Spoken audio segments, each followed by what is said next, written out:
Vamos a ver ahora quién de ustedes contesta mejor la próxima pregunta. Despacito. Tú, De Marco. ¿Cuál es el gobernante gracias a cuyo genio y espíritu de sacrificio pudo crearse la nueva Argentina?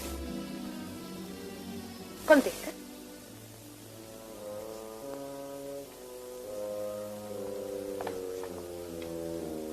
Por favor, De Marco, ¿quién es el creador de la nueva Argentina? No hay una nueva Argentina. La Argentina es una sola. ¿Qué dices? Nació el 25 de mayo de 1810 y no morirá nunca. De Marco, recuérdalo, está en tus libros. Pero no es cierto. La Argentina es una sola y eterna, y nadie la podrá dividir. Acompáñeme. Perdóneme. Al contrario, perdóname tú. Algún día volveremos a enseñar cómo se debe.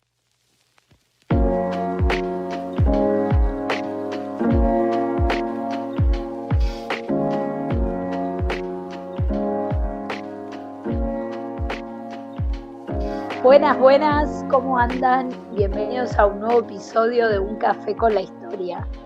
El objetivo de este podcast es analizar los aspectos menos conocidos de la historia, priorizando las fuentes y los datos.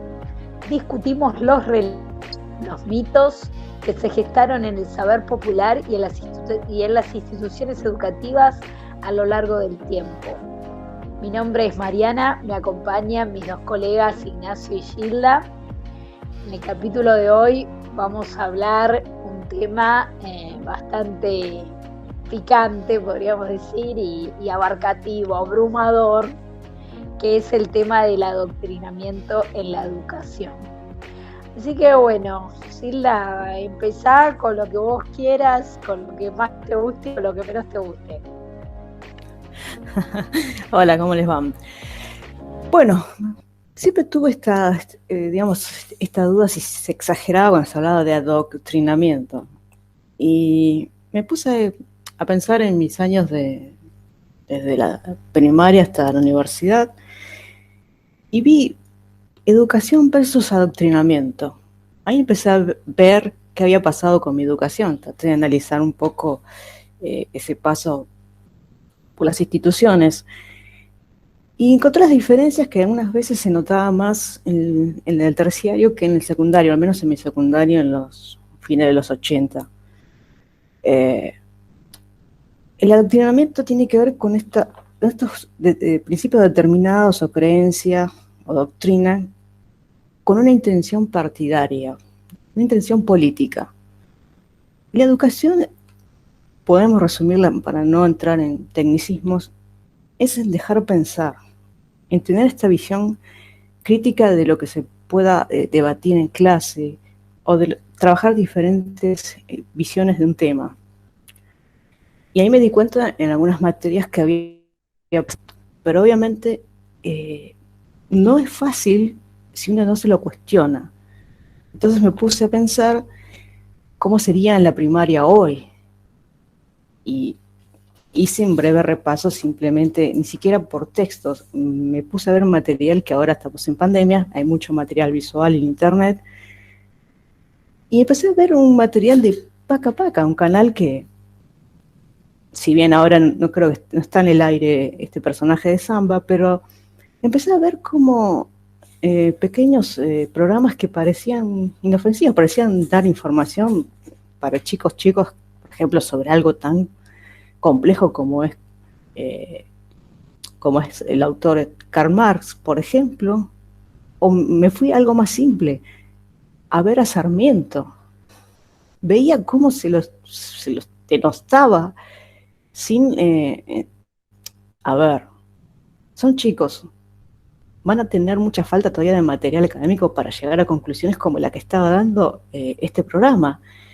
Y me puse a pensar, llegando a un terciario o a una universidad con todo este material, estamos preparando ciudadanos con una visión acrítica de los hechos, con una visión encarada hacia la doctrina política que yo estaba tratando de diferenciar en mi recorrido de instituciones educativas, es decir, en mi currículum de estudiante. Entonces, vi como que hay un acrecentamiento hacia una visión ideológica. Si bien hay autores que hablan que esto empieza mucho antes, podemos nombrar el peronismo, que es lo más clásico, hay rastros de que esto llega después de los primeros golpes militares que vivió el país. ¿Por qué? Porque empieza a haber un cambio en la visión.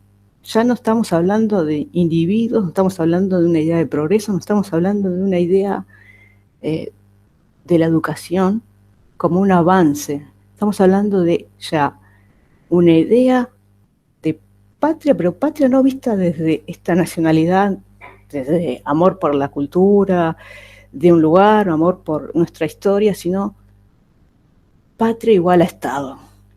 Había empezado el culto hacia lo que es el Estado, y el Estado encarnado en un líder, el líder de turno, que sería la patria. Eso lo dice este autor Escudé, que hace un rastreo en el cual ve ese cambio, cómo se va abandonando esa constitución de Alberdi, esta visión de progreso, esta visión de ciudadano. Es un tema. Bueno, buenas noches. Bien, también por el mismo lado, como planteaba Gilda, toda la temática del día de hoy me llevó por lo menos a reflexionar y recordar, ¿no?, todo lo que fue mi trayectoria escolar y mi trayectoria educativa universitaria. Y también la pregunta de, ¿hay realmente adoctrinamiento en la educación? ¿O qué podemos definir por adoctrinamiento en la educación? En principio, bueno, me acordaba cuando cursé la universidad, ¿no?, que estos muy pocas veces estos temas salían y te decían, bueno, el docente tiene su ideología, uno no puede dejar su ideología de lado. Y por un lado, como que lo tomé como cierto, no decir, bueno, uno no habla de nada, de cero, o sea, no es una tabula rasa, sino que tiene su ideología de fondo. Entonces, pensando inocentemente que por ese lado uno capaz, cuando da una clase, yo me enfoco directamente, ¿no?, en lo que está en un curso, donde me parece que las cosas que pasan hoy en día son graves con los chicos, y meterse con la educación de los chicos es tremendo. Me adelanto ya a decir que yo creo que sí, que hay un adoctrinamiento. Decía, bueno, debe ser que los profesores tienen su pensamiento, su manera de pensar, y eso es lo que se transmite. Pero, como decía Gilles, retomando lo que muy bien planteaba, educar tiene que ser enseñar a pensar, fomentar a que piensen, fomentar el pensamiento crítico. Y lo que estuve viendo, que voy a ir desarrollando a lo largo de la grabación, es que hay una visión claramente marcada para un lado de los contenidos, que falta variedad, que hay autores, temas, contenidos que son claramente omitidos, intencionalmente omitidos, ya sean los diseños curriculares, ya sean los recursos que se bajan del ministerio, ya sean los manuales escolares, los recursos educativos, y todo apunta a una sola corriente de pensamiento, por supuesto de carácter de izquierda. Así que bueno, así quería empezar el programa de hoy. Bueno, a ver, en mi caso voy a empezar por tomar qué nos dice el diccionario, ¿no?, sobre la palabra adoctrinar. La definición del diccionario dice que adoctrinar es enseñar los principios de una determinada creencia o doctrina, especialmente con la intención de ganar partidarios. Y otra definición sería dar instrucciones a alguien sobre cómo tiene que comportarse u obrar. Digamos que con esta definición de lo que es adoctrinar, y dado que el tema de hoy es el adoctrinamiento, y retomando, bueno, lo que ustedes dijeron, sí considero que hay adoctrinamiento en las escuelas, en las universidades, y lamentablemente en la sociedad en general, ¿no? Porque lo podemos encontrar en los medios de comunicación también, realmente es algo muy difundido. Hay que ver ahora si ese adoctrinamiento es consciente o es inconsciente, por decirlo de alguna manera. Ahora avanzaremos más sobre eso, pero para este capítulo lo que hice fue buscar material de personas que bueno, hicieron investigaciones sobre el tema. Por ejemplo, una profesora que se llama Anabel Laureli, que es profesora de biología, que lo que hizo fue investigar cómo se daba, si es que se daba y cómo se daba el adoctrinamiento marxista, en este caso, en la Universidad de Buenos Aires. Se metió en varias cátedras de distintas materias, perdón, de distintas materias y de distintas carreras, ¿no? Ya sean carreras de sociales o carreras de exactas, y fue viendo qué palabras se repetían constantemente en los discursos de los profesores, digamos, o en las explicaciones de los profesores, si no nos gusta la palabra discurso. Y bueno, las palabras que aparecen son derechos, colectivo, todo lo que tenga que ver con los colectivos, la desigualdad. Se repite todo el tema, bueno, hablar en contra del capitalismo. Eso por un lado, que es lo que encuentra esta profesora Anabel Laureli. Después tenemos testimonios de personas que van a la escuela, que van a la universidad y que nos cuentan qué cosas reconocen como adoctrinamiento, ¿no? Por ejemplo, se encuentran con que tienen profesores que les dicen que el capitalismo es malo, así directamente, o que les cuentan que el Che Guevara fue un gran revolucionario, una buena persona, alguien que realmente quería hacer el bien. Hablan, por ejemplo, de la Unión Soviética como una democracia obrera. Por ejemplo, cuando hablan de la intervención de las provincias, hay profesores que dicen que sí, cuando lo hizo Irigoyen estaba mal, ahora las provincias cuando las intervino Perón era por un bien mayor. Siempre aparece el tema del peronismo relacionado a buenas acciones, a algo bueno. También está el tema del micromachismo, del patriarcado. Bueno, ni hablar con el tema de Maldonado, Bolsonaro, por ejemplo, por tomar algún ejemplo, ¿no? Como alguien malo, que quiere perjudicar, que quería quemar el Amazonas. Digamos, esos son relatos de alumnos, ¿sí? Lo que estoy mencionando son relatos de alumnos de cosas que les dijeron sus profesores en sus clases, ya sea de la escuela, primaria o secundaria, sobre todo secundaria, y de la universidad, ¿no?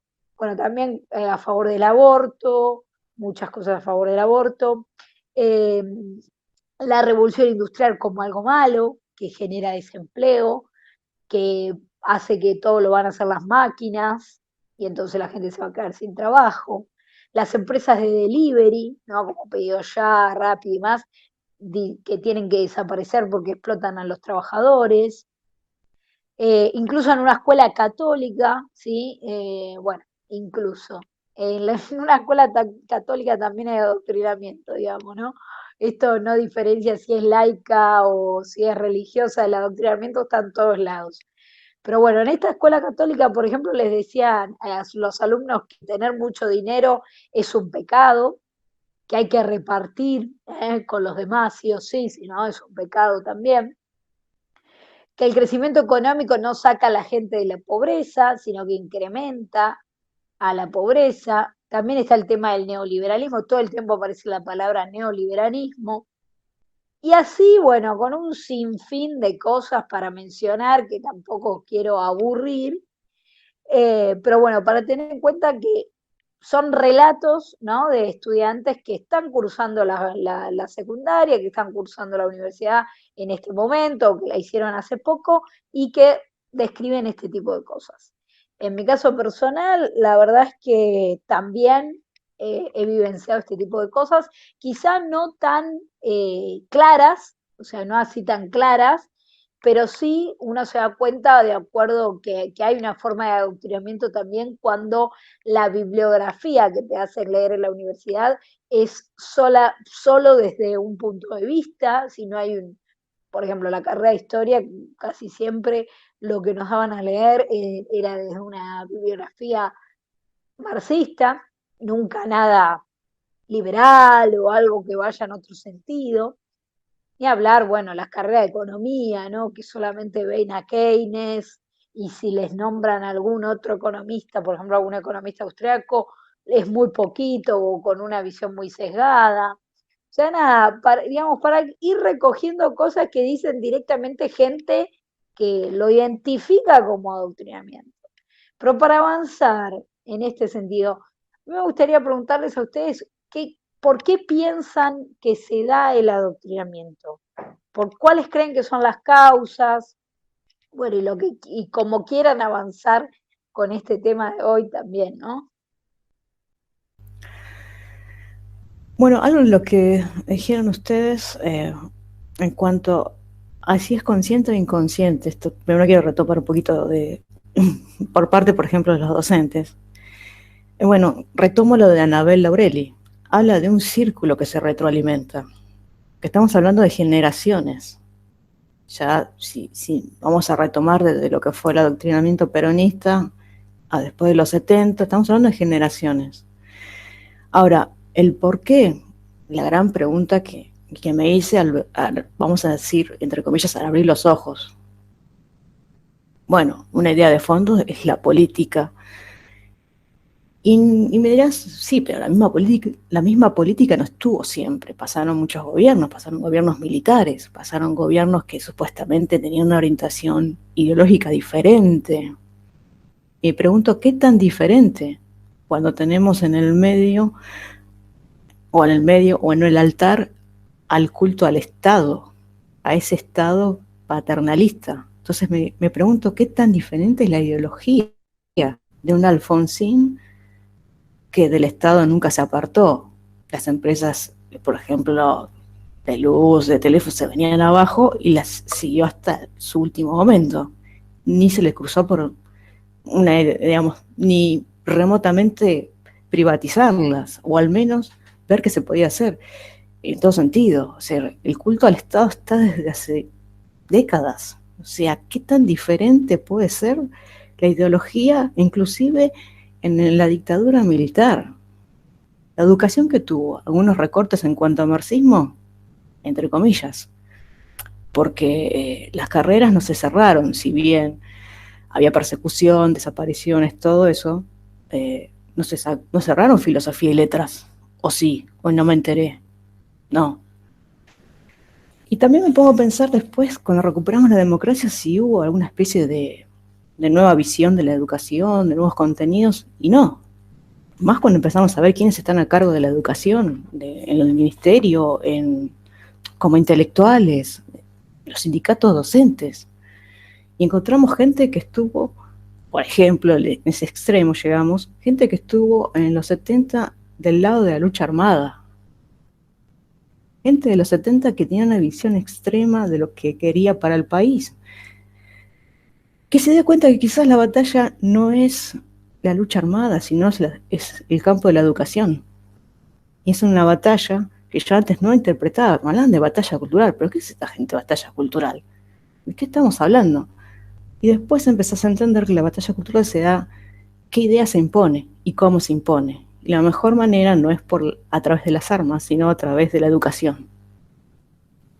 Y ahí es cuando empezamos a ver quiénes están a cargo. Pero no nos vayamos tampoco tan lejos. Vayamos hace un par de años cuando la televisión mostró una escuela en el Chaco y no se le paró los pelos a nadie.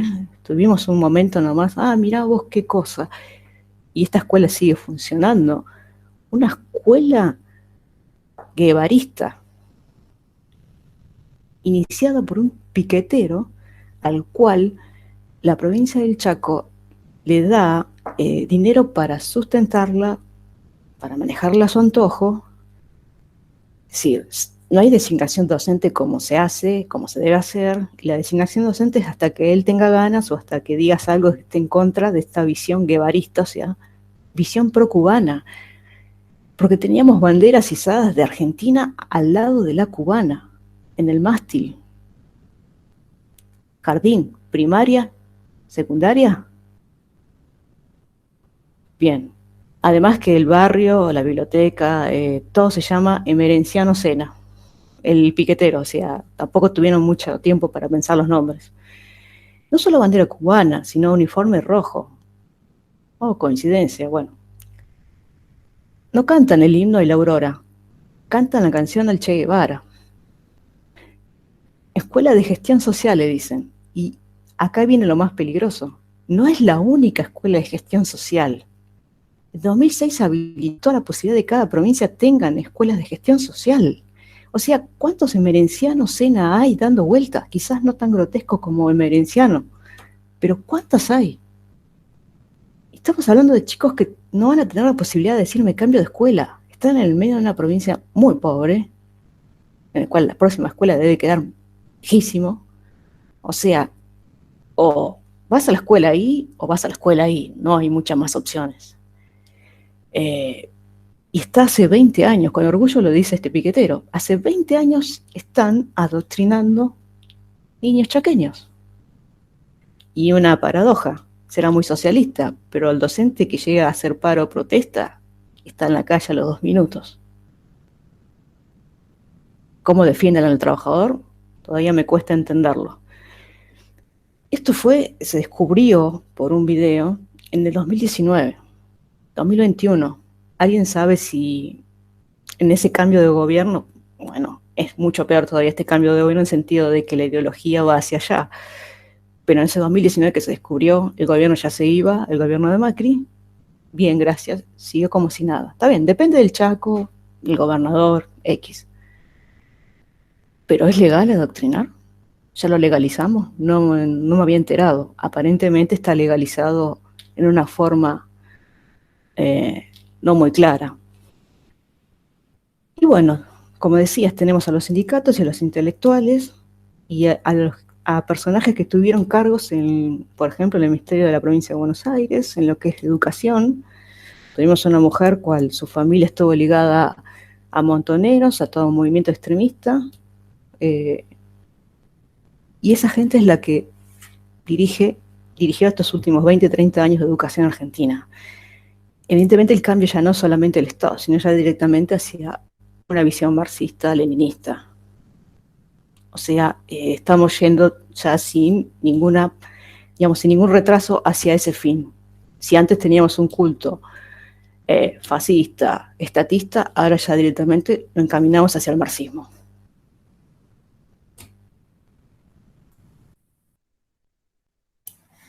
Bien. Por mi parte, me parece que también hay en gran medida, un adoctrinamiento inconsciente, ¿no? Por lo menos en lo que es en el nivel secundario, de muchos postulados que se toman por verdaderos, por ser como la única ideología que existe, y que es un problema que viene, ¿no?, que podemos rastrear desde la formación docente. Muchos institutos de educación, de formación docente, muchos terciarios, mismo las universidades, la ideología que se baja o la línea de pensamiento que se baja es única. Como bien decía Mariana hace un rato, no hay discusión, no hay aporte de otro tipo de línea de pensamiento, ya sea liberal o ya sea de otra índole. Sumando a esto que muchos de estos lugares tienen una formación bastante pobre, donde ni siquiera se bajan, no sé, por lo menos el contenido entero, no es una lectura de bibliografía enorme, sino ya se estudia con depuraciones de depuraciones que se reducen a eslóganes. Y ahí sale un montón de gente que tiene que ir a formar a chicos en la secundaria completamente formateados para pensar de una única manera, y no justamente abrir el abanico a que accedan a un montón de tipos de información diferente. Eso por un lado. Por otro lado, también coincidiendo con Gilda, hay un interés particularmente de algunos sectores de mantener este adoctrinamiento. Uno es la clase política, yo agregaría también al sindicalismo docente, que creo que es Argentina uno de los pocos casos donde el sindicalismo ha hecho en varias ocasiones materiales didácticos para que se den en los colegios. Pasó con el caso Maldonado, pasó con los materiales didácticos de identidad de género, de educación sexual, que fueron desarrollados por sindicatos docentes. Los mismos sindicatos docentes que en el Estado están de paro la gran mayoría de los días en clases. Por ejemplo, provincias como Santa Cruz, cuando este año terminan los chicos de último año, de 6 años de escolaridad que tuvieron completa 2. Porque entre la pandemia hubo paros docentes. Por supuesto que está la provincia de Santa Cruz que no pagó un sueldo en todos estos años. Pero bueno, el sindicalismo creo que también quiere eso. Del docente no como una persona que vaya al colegio a instruir, a educar, sino el docente como un combatiente. El docente es un sacrificado que va y cuando hace paro está combatiendo por la educación pública, está combatiendo por sus derechos. Es el docente militante, no es el docente formador, el docente educador. Es el docente militante. Está militando en un partido político, en un sindicato, no está dando clases. Está claro que adoctrinamiento hay de todos los colores, de todos los colores que queramos encontrar en todos los temas. Bueno, sobre todo lo podemos ver en temas políticos, en temas económicos, temas de historia, obviamente, en cómo se explica la historia. Justamente este podcast tiene el objetivo de trabajar ese tipo de cosas. Por eso en cada capítulo siempre hay un apartado de qué se enseña en la escuela, qué se enseña en la universidad, de cada tema que tratamos, porque justamente el adoctrinamiento cruza todos los temas. Y también tenemos, no es solamente en lo político, en lo económico, y también lo tenemos en lo social, justamente. Ahora con el tema de género, de feminismo, bueno, del aborto, lo cual podemos discutir y profundizar, ¿no? Pero está claro que el adoctrinamiento existe. Y pensando lo que ustedes decían, consciente o inconsciente. La verdad es que hay gente que está muy segura de lo que transmite en una clase y que va con el objetivo, me parece bien claro, de sumar partidarios a su doctrina política. Y hay otra gente que fue adoctrinada, o sea que no sabe, o sea, tiene que ver, digamos, más con el desconocimiento y transmite doctrina, o sea, adoctrina por una cuestión de que es lo que aprendió y que nunca contrarrestó por ningún lado, a pesar de que estamos en el siglo XXI y que hay un montón de información y hay un montón de material y se puede buscar en internet cualquier cantidad de cosas y se puede, la verdad, que poner en tela de juicio cualquier afirmación que nos haga cualquier profesor, cualquier periodista, cualquier persona, en definitiva, ¿no? Pero bueno, hay gente que ni siquiera tiene la voluntad de querer contrarrestar las afirmaciones que recibe, ¿no? Así que sí creo que hay mucho de adoctrinamiento inconsciente por esta cuestión de que hay gente que ya fue adoctrinada en su formación, entonces reproduce inconscientemente ese adoctrinamiento. Y obviamente que es lamentable, y encontramos relatos de un montón de gente, de chicos, ¿no? Sobre todo en la universidad, que te dicen que se aprenden el discurso del profesor para poder aprobar. Saben que es mentira en muchos casos porque contrarrestaron, hicieron el ejercicio de buscar los datos y contrarrestaron la información que les dio el profesor. Saben que es mentira lo que les dice, pero sin embargo van y tienen que reproducir en la evaluación lo que les dijo el profesor porque si no, no aprueban. Entonces, dicen una cosa para aprobar, pero saben que la realidad y los datos muestran otra cosa. O sea que es realmente triste esto, porque no estamos educando de esa manera. Educar no es justamente presentar solo una idea y profundizar solo en una idea y ganar adeptos a la idea. Eso no es educar. Educar justamente es presentar todas las posibles miradas que hay sobre un mismo tema o todas las posibles visiones que se pueden tener de cada cosa que pasa en la realidad y del mundo. Y justamente uno tiene que hacer, si realmente quiere educar, que su estudiante llegue a sus propias conclusiones pensando, usando la razón. Esta gente se olvidó de la razón. Le dan a sus estudiantes algo masticado, le dan la conclusión y no le dicen nada, no le dan el proceso ni las distintas visiones que hay para llegar a esa conclusión.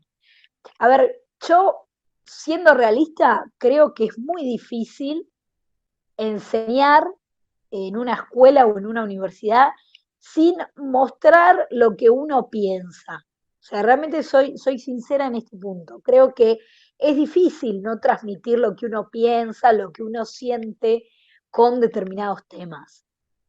Creo que es muy difícil evitarlo. O sea, no creo que se pueda llegar a una neutralidad pura. Realmente no soy hipócrita en ese sentido. Pero sí creo que la manera más sana de educar es justamente decirle a los estudiantes que existen distintas visiones del mundo, que existen distintas explicaciones para el mundo. Sobre todo cuando estamos trabajando con niños y con jóvenes, porque los niños y los jóvenes están aprendiendo a conocer el mundo. No lo conocen del todo.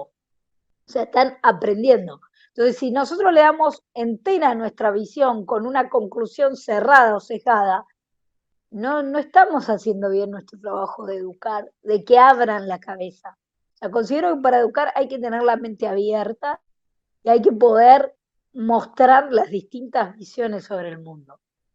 Aunque sea difícil sacar la propia, el ejercicio de mostrar todo o casi todo tiene que estar, porque si no lo único que hacemos, lo que vamos a hacer es adoctrinar, es dar nuestro punto de vista y nada más. Y lamentablemente me tocó como estudiante tener profesores que hacen eso, que te dan su visión del mundo y nada más. Y te dan su visión del mundo como la correcta, directamente, como la verdad. Así que realmente es grave esto. Me gustaría avanzar, no sé ustedes qué piensan, qué sienten, y bueno, vayan aportando lo que quieran, pero me gustaría meterme un poco más con algo actual, que es el tema del feminismo, porque la verdad es que el feminismo está mezclado con muchas otras cosas, entonces meterse con el tema del feminismo, de la ESI, me gustaría meterme con eso porque, bueno, es algo que realmente está muy en la actualidad. Gilda. Bien, quería agregar algo que lo que decías con respecto a neutralidad. Me quedó ahí dando vueltas. Sí, como ya ustedes dijeron, tenemos una visión política personal, tenemos opiniones y tenemos nuestra formación, si bien apunta hacia una visión ideológica, tenemos igual nuestras propias ideas, al menos quiero pensar eso. Pero yo me pregunto, ¿estamos dejando la parte científica que representa la educación?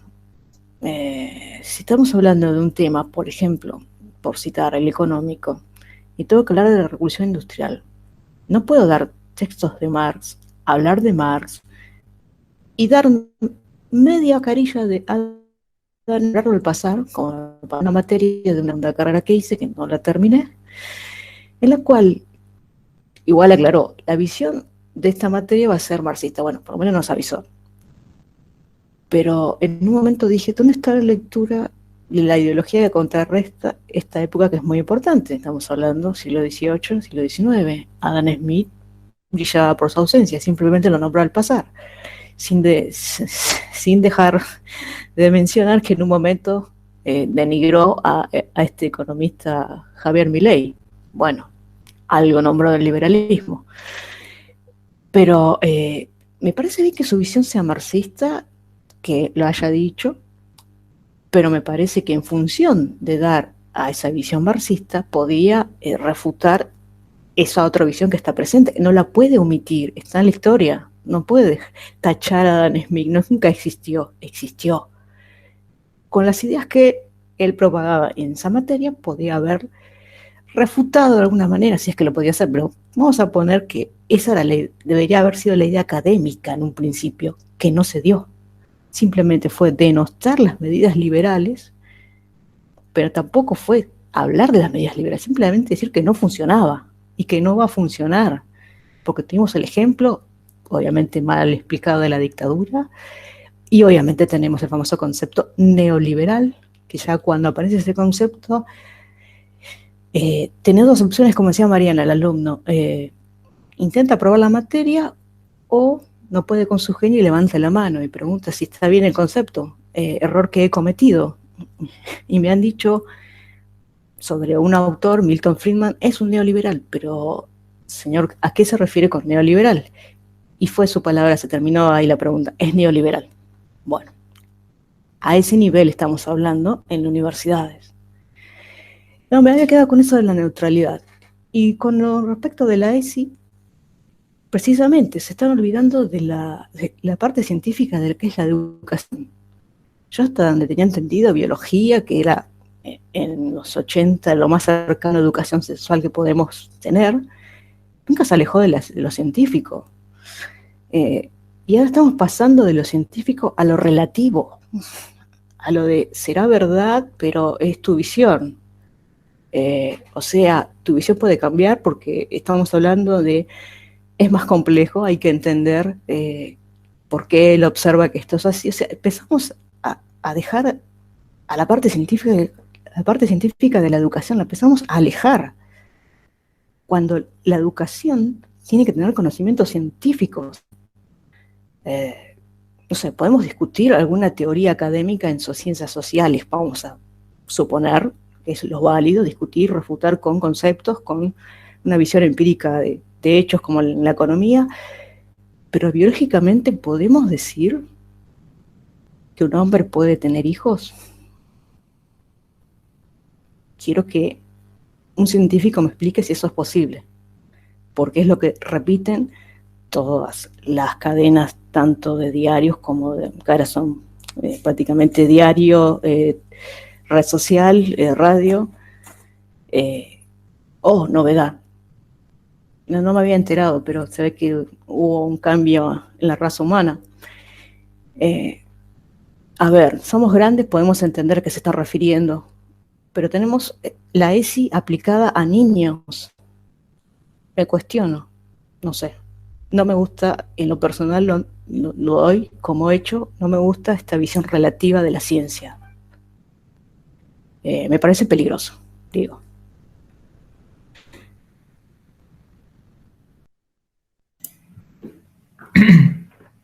Con respecto a la ESI, no voy a meterme con el tema de los contenidos, todo eso, me parece, bueno, que ya está bastante, ya dijo Gilda su parte. Quiero sí detener con el tema de la aplicación. Si vos tenés toda una serie de contenidos que tenés que incluir en la currícula escolar, en todas las asignaturas, desde matemática, fisioquímica, historia, geografía, donde se presupone que el objetivo es generar respeto, consenso, acuerdos, un buen trato entre compañeros, sin distinción de sexo, religión, orientación sexual, etc. Las ESI hoy en día se aplican exactamente de forma contraria. Lo he visto, he escuchado testimonios, pero fundamentalmente lo he visto como, por ejemplo, hoy en día los varones, los chicos de secundario tienen miedo de opinar, no quieren participar en clases, no, cuando hay un debate o una clase de educación sexual, nos animan a levantar la mano, a dar su opinión. Por lo general siempre hay un par de chicas de colegios estudiantes afines al feminismo, que bueno, que copan la parada y no lo dejan hablar. Y eso ya viene del momento en que se aplica toda esta la CESI, de cómo demonizan la figura del hombre, que el hombre por ser hombre es violador, el hombre por ser hombre es machista, el hombre por ser hombre es golpeador, es violento. Y por el otro lado, victimizan la figura de la mujer, ¿no? Por ser mujer, bueno, sos una víctima de la sociedad, sos víctima del patriarcado, sos víctima de tu pareja. Y bueno, que genera estas situaciones, estás justamente todo lo contrario a lo que se propone. En vez de generar un lugar para libre expresión, para el acercamiento entre compañeros, entre estudiantes, genera no quiero usar la palabra, un enfrentamiento básicamente, sí, entre hombres y mujeres, es decir, bueno, no, el hombre es malo, machista, golpeador, y la mujer está obligada a levantarse y enfrentarse al patriarcado. Así que bueno, por lo menos después habría que discutir todos los contenidos de la ESI también, pero ya de la práctica a la aplicación se nota claramente no una bajada de línea bien marcada para un tipo de, vamos a decir por un tipo de feminismo, no voy a englobar todos, pero bueno, es eso lo que veo. En mi caso, sobre este tema de la ESI, o sea, de la educación sexual integral, que es una ley obligatoria para todos los niveles del sistema educativo y para todas las áreas del sistema educativo. La verdad es que tengo muchas cosas para decir, me parece que es un tema muy complejo y hay muchas cosas que me molestan respecto a este tema. Algunas me molestan más, otras me molestan menos, pero bueno, trataré de ordenarlas y explicarlas de a poco. Por un lado, el hecho de que sea una ley obligatoria, obligar a todos a, a reproducir un mismo formato y unas mismas ideas, me parece bastante totalitario, porque esa es la palabra, o sea, es más que autoritario, o sea, es totalitario, es obligar a todo el mundo a algo que puede incluso estar en contra con sus valores morales, con su forma de ver el mundo y de entender la realidad, de analizarla. Así que ya por el hecho de que sea obligatoria ya me parece delicado, ¿sí? Teniendo en cuenta que los docentes no tenemos por qué pensar todos iguales, no tenemos por qué estar todos de acuerdo en lo mismo y no tenemos por qué compartir una enseñanza de este tipo en estas cuestiones, ¿sí? De hecho, hay profesores a los cuales les resulta totalmente incómodo y molesto tener que tratar estos temas y están obligados a hacerlo, ya sean escuelas religiosas, laicas, todos están obligados. Y hay gente que esto lo ve como algo bueno. O sea, a mí que te obliguen a hacer algo nunca me va a parecer algo bueno. Porque como vuelvo a decir, los docentes somos todos distintos, tenemos distintas visiones de las cosas. Hay docentes que son religiosos y vos le estás imponiendo muchas veces ir en contra de sus creencias obligadamente, digamos. Esta es la parte que me parece realmente compleja.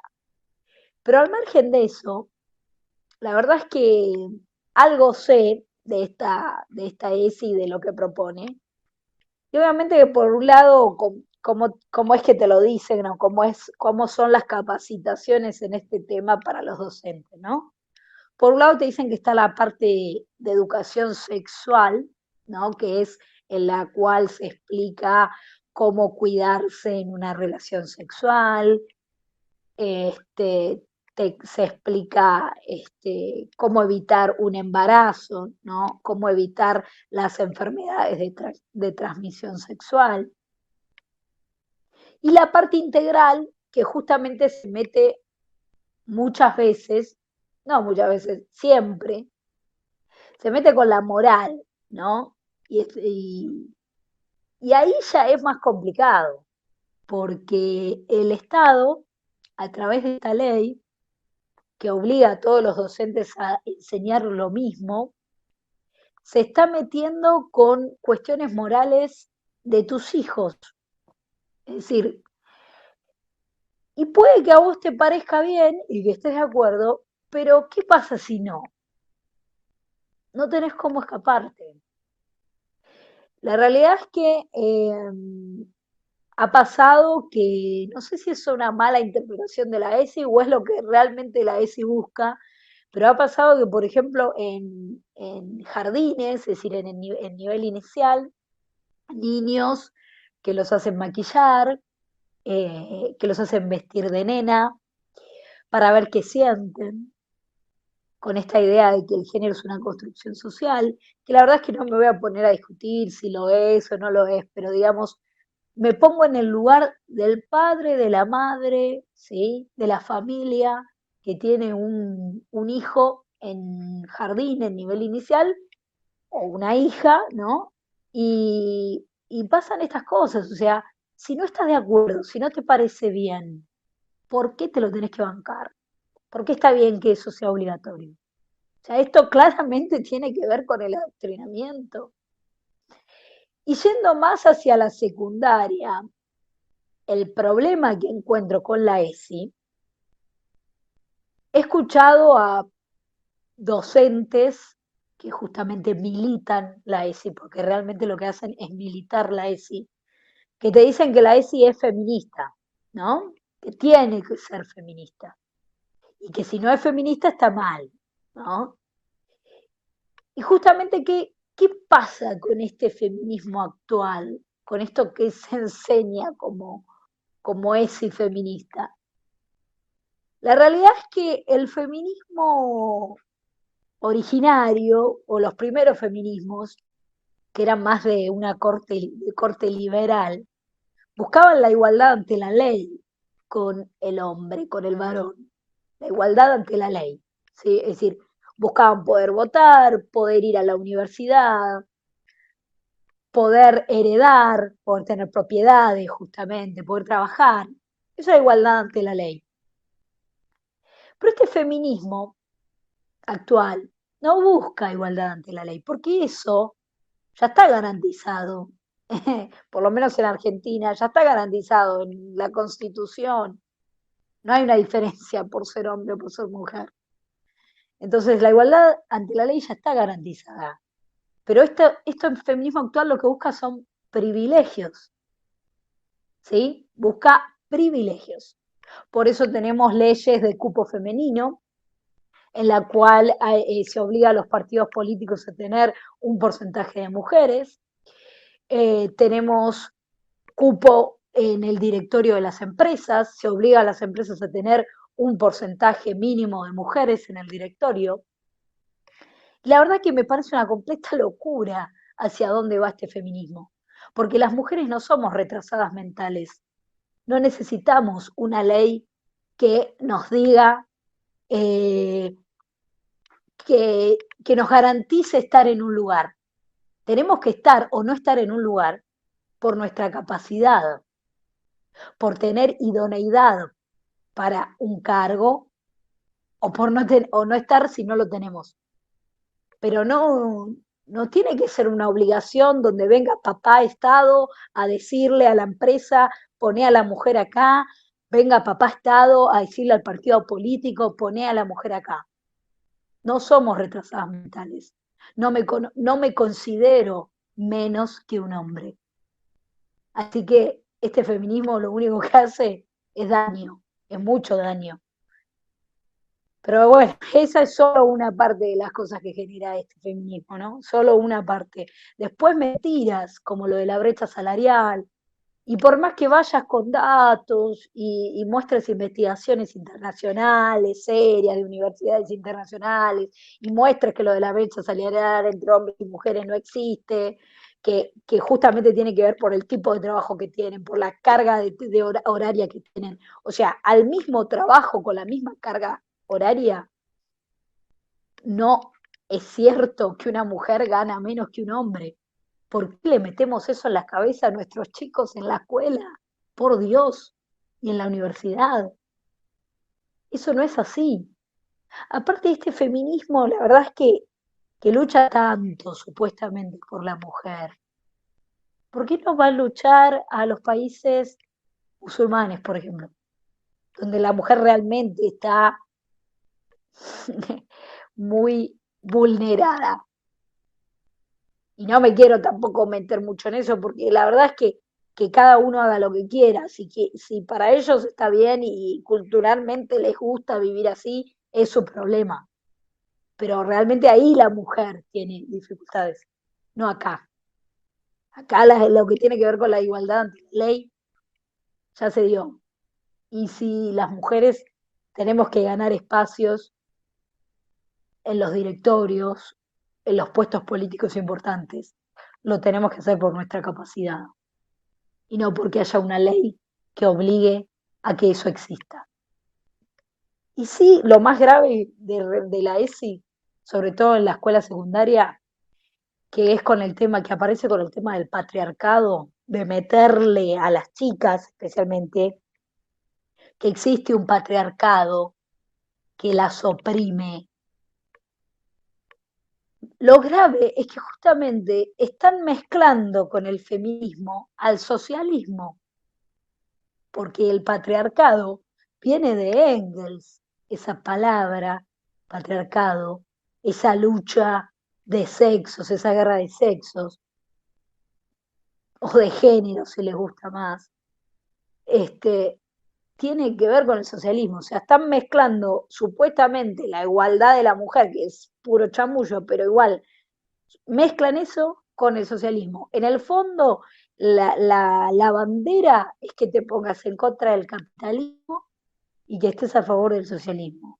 O sea, se va mezclando todo de manera muy peligrosa.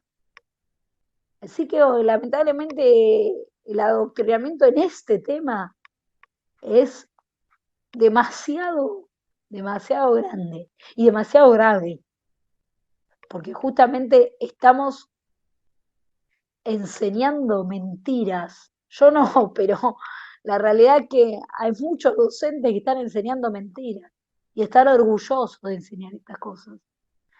Así que bueno, la verdad que no voy a seguir porque me enoja esto. Así que bueno, Gilda, no sé con qué querés seguir. Te paso la posta. Es difícil seguir después de todos esos datos. Pero se vuelve a dar lo que venimos diciendo y lo que termina siendo de conclusión, pero es tan obvio que sigue dando vueltas. Se apunta a ese Estado que te cuida, a ese Estado paternalista, ese Estado que te dice, no hay igualdad, yo te la consigo. Pero no se puede discutir si hay o no hay. El Estado te la va a conseguir a su estilo. Es esa supremacía de la nación encarnada en el político, la política de turno, que no está cambiando en los últimos años. Repito, pasaron diferentes partidos en el gobierno, otros más o menos, pero en los 4 años del macrismo, la ESI siguió adelante. O sea, no tuvo ningún reparo, ninguna traba. No he visto otro partido que se haya opuesto, salvo algunos intelectuales por ahí que están surgiendo del liberalismo, por ejemplo, o mucha gente que está trabajando este tema, pero vuelvo a repetir, hay una concordancia en lo que es el Estado como objetivo y también en criticar al capitalismo, como lo mencionaste, Mariana. Es decir, como un gran mal dando vueltas en todo esto en contra de la mujer, como que el patriarcado lo estamos viendo en ese sistema económico y no en los países teocráticos como nombraste. Por ejemplo, nadie se molesta por las mujeres de Irán que la pidan, que condenan por no atender el teléfono. Esto fue en otro país, pero también de corte teocrático. O como la familia decapitó a un joven por tener tendencias homosexuales. Pero bueno, es esta visión de miope, o esto de decir, bueno, no, son nuestros aliados temporales, por ahora no se toca esto, no se critica esto. Es muy selectiva la crítica. Y con respecto, como decías, también no quiero entrar en detalles de la ESI porque las has descrito muy bien y has dado en los puntos claves, pero se está hablando no de una igualdad, no solo que es falso eso, pero no solo eso, sino se está hablando de una supremacía. O sea, siguiendo el caso hipotético de buscar igualdad, no se está buscando tampoco igualdad, se está buscando, como dijiste vos, privilegios. Y lo que veo es que no se está reaccionando. Es decir, tenés el mundo intelectual muy callado. Yo busco otras versiones de la ESI y parece que estar en contra de la ESI te quita cámara, te quita acceso a los medios, te quita estar fuera del sistema. O sea, volvemos a la universidad, el alumno que quiere aprobar o decide estar en contra del profesor de una manera o decide aprobar cómodamente. Y la sociedad aparentemente, la que tendría que estar haciéndole una contra intelectual, por así decirlo, está callada o nunca la hubo. O me parece que la intelectualidad fue arrasada con la izquierda por una visión estatista y una visión totalitaria, que eso es lo más preocupante. No se admite una mínima crítica o disidencia. Se dio cuenta en el aborto. Se decía, o estás en contra de los derechos de la mujer, o estás a favor. Esa era toda la discusión. No se hablaba de la parte científica, estamos hablando de otro ser dentro del cuerpo de la mujer, no se discutía eso. Se hablaba de derechos, estás en contra o a favor de los derechos de la mujer. Era muy limitada la discusión. Y entonces vuelvo a esto de que la educación, este giro totalitario, termino dándole la razón a lo que decía el autor Escudé, en cuanto el individuo es anulado. ¿Por qué? Porque se está llegando al punto de aceptar lo que viene detestado, representado en un líder, representado en la conducción política de turno. ¿Por qué? Porque al anularte la forma individual de pensar, no estás teniendo posibilidad de tener una visión crítica de los hechos. La educación se va a tornar así a partir de los 30. Aparentemente el autor toma un par de autores como José Ingenieros.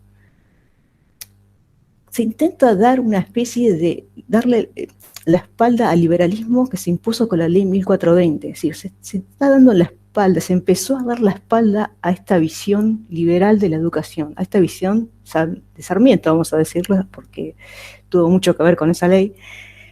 Se le empieza a dar la espalda y nunca más volvimos a mirar a esa educación liberal de principio y fines del siglo XIX y principio del siglo XX, para quedarnos con esta educación estatista, de visión del Estado paternalista y, para peor, llevamos en un camino marxista, lisa y llanamente, donde nos enseñan a ver al empresariado como malo, empresario como abusivo, como empezamos a ver que en una sociedad igualitaria, cuando hablamos ni ricos ni pobres, ¿existe eso? Me gustaría saber qué país lo tiene. O todos pobres con una clase dirigente rica, o la miseria que estamos viendo en la actualidad. Nos están enseñando no solo eso, sino también a que no podemos levantar la mano y ser disidentes. Es decir, ¿estás o no estás con nosotros? Es el mensaje de fondo que se parece más a una barra brava que a un mensaje educativo. La visión no crítica se ha impuesto. Y eso es lo que más me alarma. Que más allá de eso, me alarma que no haya una comunidad intelectual que se oponga. Es más, ni siquiera el partido mayoritario que está en oposición ahora se opone tanto a esto. Prácticamente, como ya dije, los 4 años de Macri, la ESI tuvo un auge, es más, se le dio más lugar. Bueno, con respecto a eso, es lo que voy a mencionar sobre la ESI.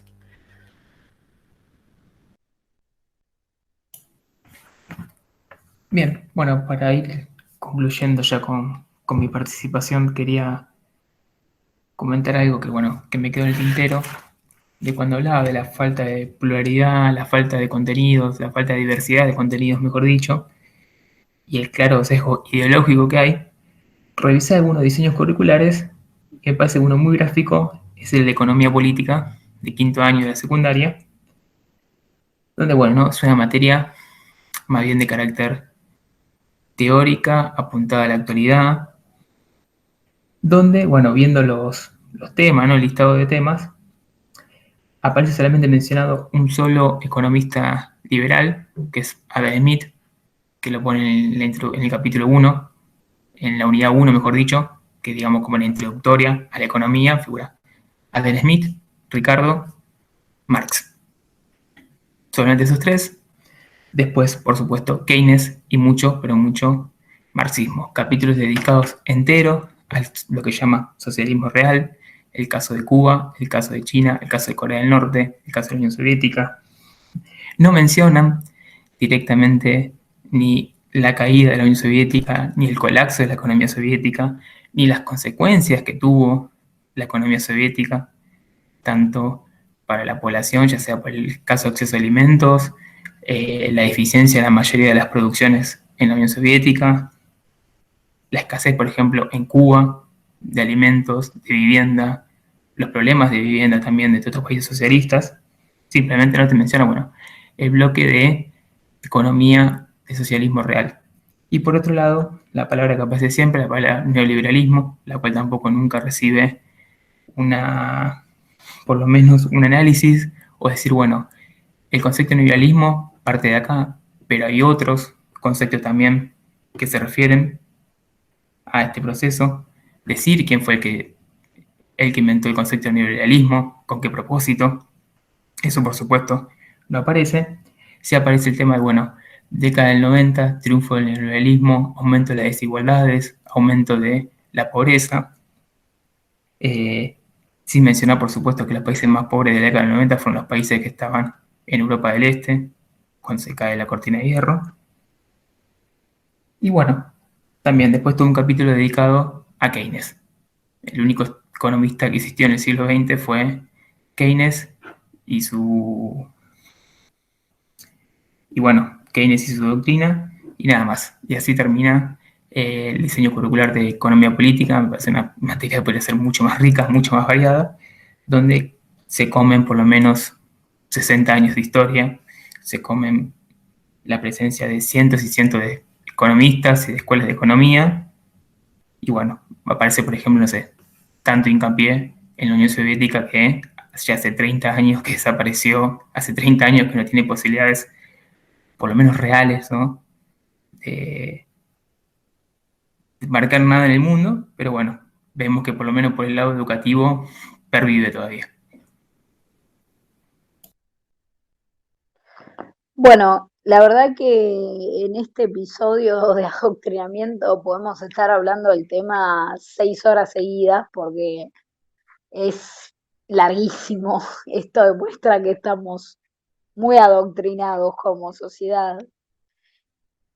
Pero sí quiero mencionar que la verdad es que me parece que en las cuestiones políticas y económicas quizá es más fácil abrir la quizá no, pero en el tema de la ESI es más complicado porque le hacen creer a los jóvenes que si no están de ese lado son malas personas, si no repiten tal cual todo el discurso que le bajan en las capacitaciones de ESI, digamos, son mala gente, son malas personas. Entonces, la verdad es que es peor, es mucho peor esto, es más difícil de identificar. Y el problema es que encima también está mezclado, como ya dije, con las cuestiones económicas.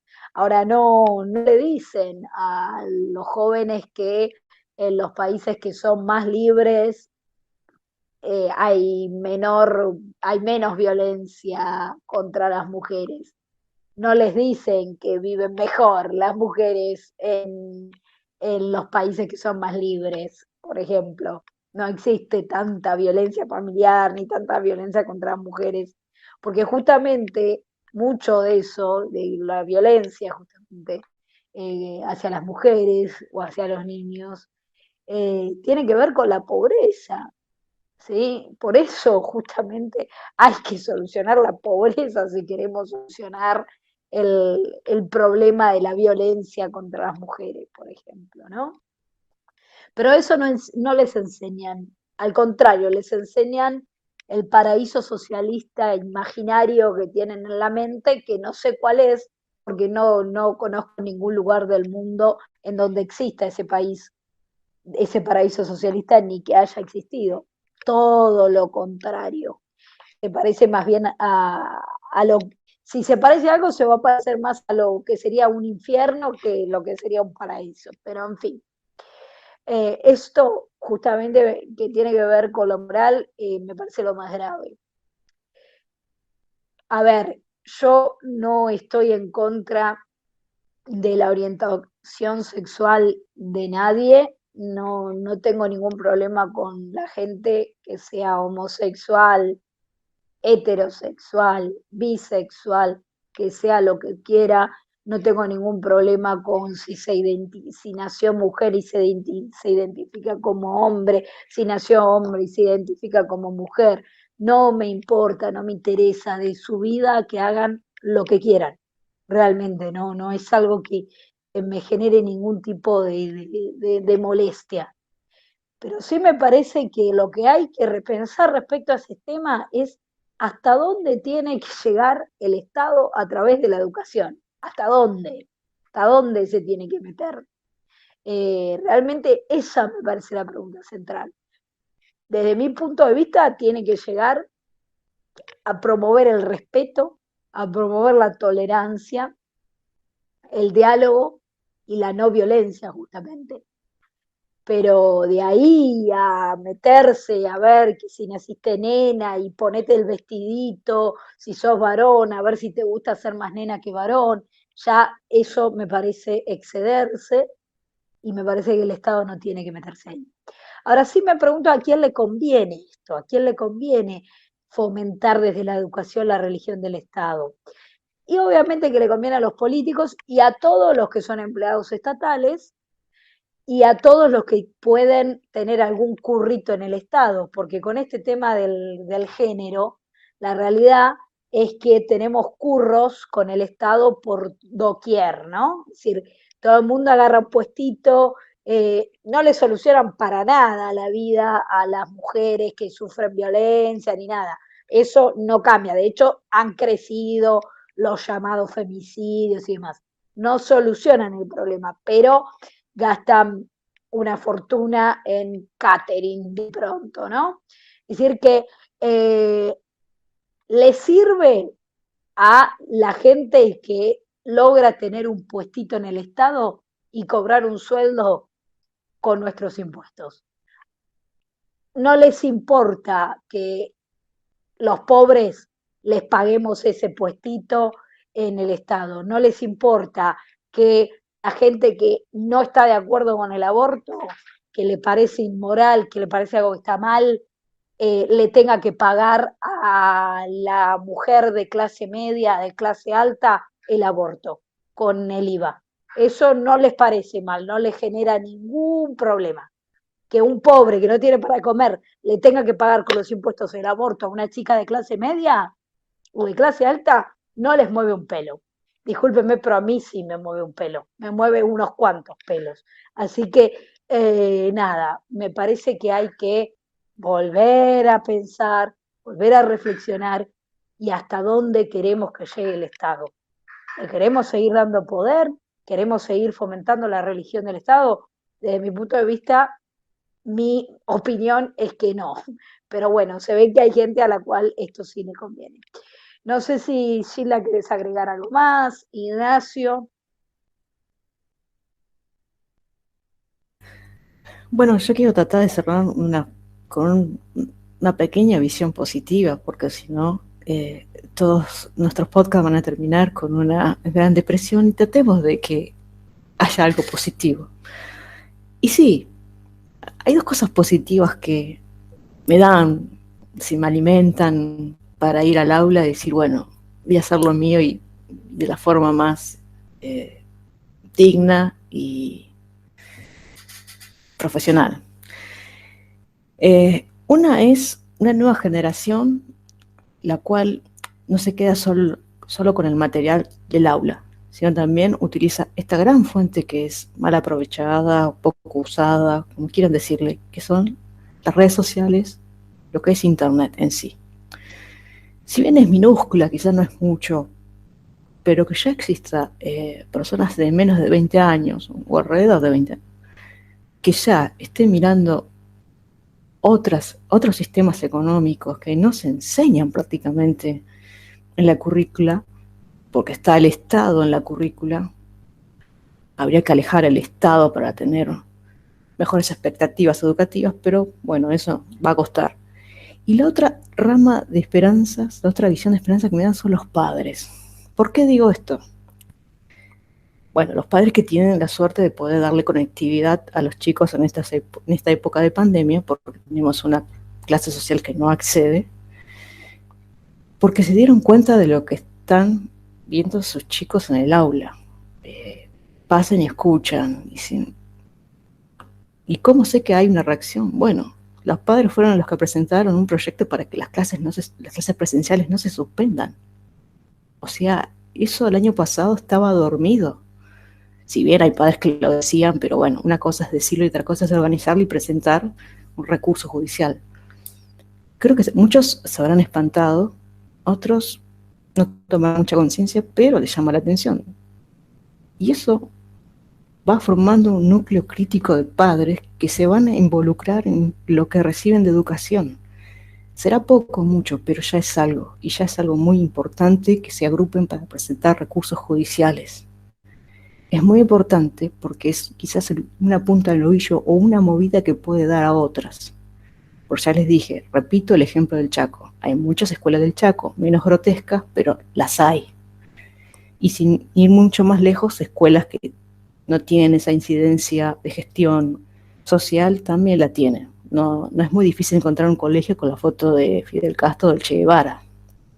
Entonces, mi esperanza radica en que los padres se sigan indignando y se sigan organizando, y en esta juventud, en esta adolescencia que empieza a abrir los ojos a otras visiones. Será poco, será mucho, pero es el comienzo de algo. Y creo que también hay docentes que han abierto los ojos y docentes que han podido darse cuenta que están adoctrinados, que fueron o intentaron adoctrinarlos.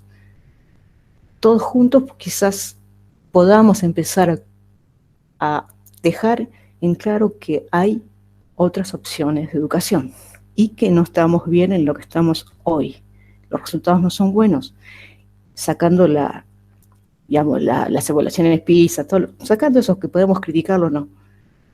Veamos los chicos si pueden resolver algo básico de matemáticas, comprensión de texto, etcétera, etcétera. O sea, esto no está funcionando. Así que mi esperanza radica en estos pequeños destellos que está trayendo esta pandemia. Y bueno, concluyo por hoy. Coincido que a pesar de todo hay que tener un poco de positividad y que en medio de todo el drama hay pequeños indicios de que puede cambiar algo para mejor. Por supuesto que tengo una esperanza muy grande en la juventud. Así que realmente confío en que cada vez más jóvenes vean justamente a su alrededor y entiendan que la realidad, las cosas como están, no funcionan, no van bien y que hay que cambiar cosas. Así que bueno, sí, es verdad, hay que terminar con algo positivo, con algo de esperanza. Así los oyentes no nos quieren matar. Así que bueno, gracias por habernos acompañado. Esperamos que les haya gustado a pesar de las pálidas. Nos pueden dejar sus comentarios, dudas o lo que quieran en las redes sociales. Estamos en Instagram, en Facebook, en Twitter. También nos pueden escribir por mail a uncafeconlahistoria@gmail.com. Esto es todo por hoy. Nos encontramos en el próximo capítulo en el que hablaremos del peronismo. Así que finalmente nos despedimos. Que tengan buena semana. Hasta la próxima.